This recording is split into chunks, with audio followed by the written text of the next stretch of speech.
Hey, this is Allie Edwards, and welcome to a review of the books that I read in March 2018. I was able to record them in real time this year, so you're going to see a couple different clips after I finished the books.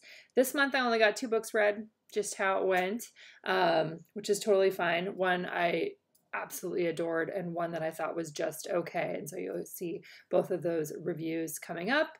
And then at the end of the video, I will share with you what my book of the month picks are for April.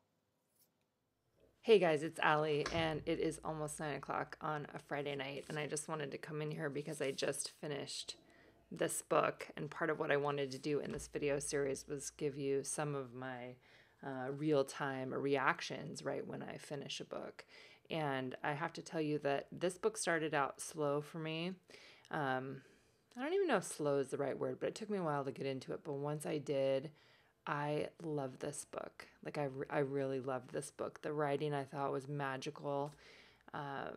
The title, The Astonishing Color of After, the idea of color is weaved through the entire narrative. The characters talk about color. The narrator describes things in color. It is just this thread that's woven through the whole thing, and it's really, really beautiful. And there was one passage that I wanted to read you guys that I marked down. This is on page 208, I think. It says, "Once upon a time, we were the standard colors of a rainbow, cheery and certain of ourselves. At some point, we all began to stumble into the in-betweens, the murky colors made dark and complicated by resentment and quiet anger. At some point, my mother slid so off track, she sank into hues of gray, a world drawn only in shadows." So this story is maybe a young adult book. The main character is a high school student, and I'm not giving away anything by telling you that her mother dies in the book. And so a lot of this story is her uncovering memories, and there is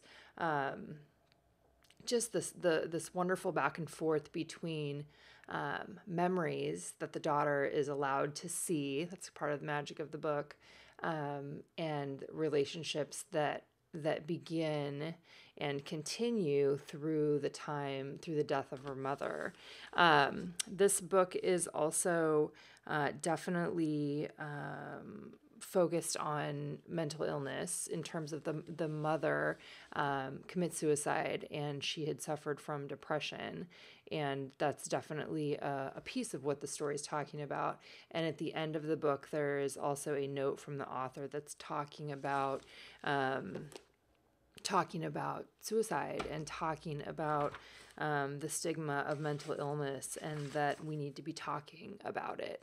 And that's not really even it's not the whole point of the book, but it's definitely a big piece of the story.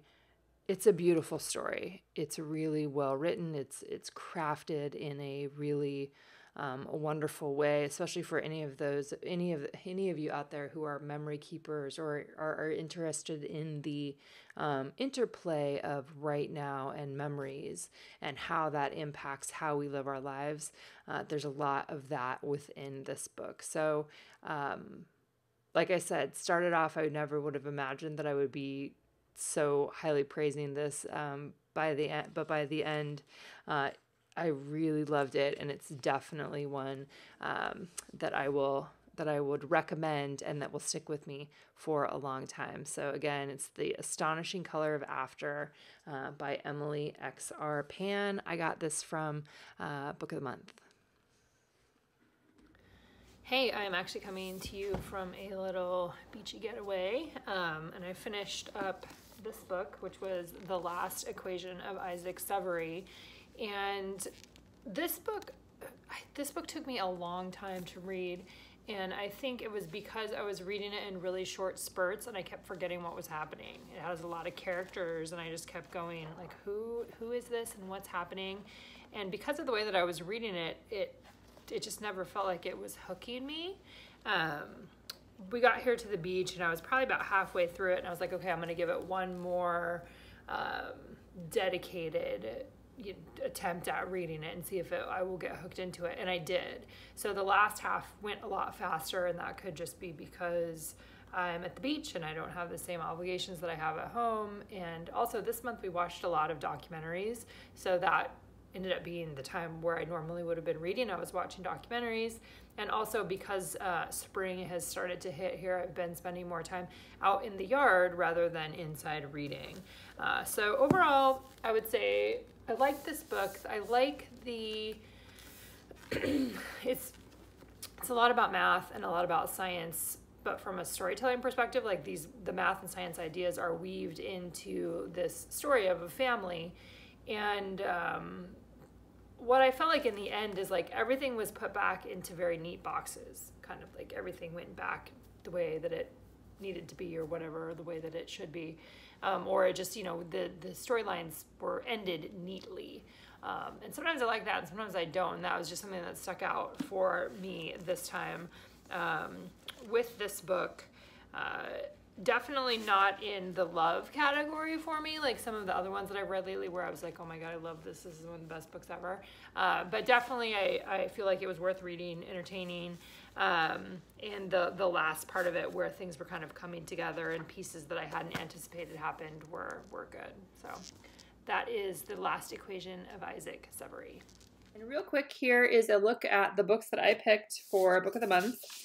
For April 2018, I picked Circe, probably because I'm trying to pick some books that are different from ones that I would normally pick. This one is kind of a, I don't know if fantasy is even the right word, but it's set in the time of Olympus and gods and Greek stuff. So it sounded interesting when I read the initial synopsis of it. So I went with that one. And then the other one I went with was one that's called Then She Was Gone, which is probably another mystery. I am a Book of the Month ambassador, so I have the ability to choose my books a little bit earlier than actual members do, and then they send them to me, and I usually get them right around the first of the month. So those are the two that I picked this month, Then She Was Gone and Circe.